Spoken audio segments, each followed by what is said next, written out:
नमस्कार, आपण पाहता हिरकणी न्यूज. हिरकणी न्यूज प्रत्येक क्षण ताज्या घडामोडी आणि महत्त्वाच्या प्रत्येक बातमीसाठी नेहमी तत्पर.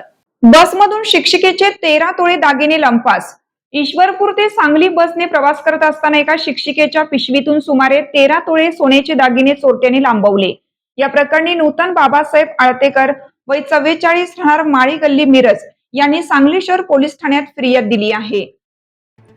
मिरज हायस्कूल येथे शिक्षिका म्हणून कार्यरत असणाऱ्या नूतन आळतेकर या भाजपचे पदाधिकारी बाबासाहेब आळतेकर यांच्या पत्नी आहेत. त्या 11 मे रोजी एका लग्नासाठी पतीसोबत ईश्वरपूर येथे गेल्या होत्या.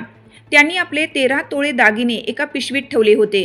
13 मे रोजी लग्न सोहळा आटोपल्यानंतर त्या वडील, मुलगा आणि पतीसह ईश्वरपूर बस स्थानकावरून सांगलीच्या बसमध्ये क्रमांक MS14 BT 3069 मध्ये बसल्या होत्या.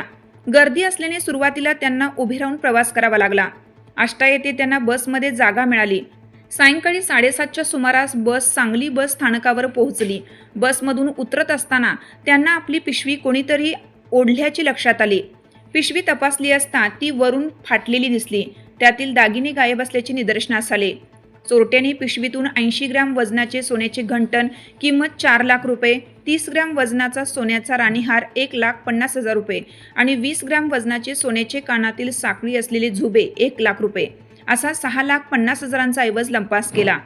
त्यांनी सांगली शहर पोलीस ठाण्यात तक्रार दिली असून अधिक तपास सुरू आहे. आपल्या हिरकणी न्यूज चॅनलला लाईक करा, शेअर करा आणि सबस्क्राईब करायला विसरू नका आणि रहा अपडेट.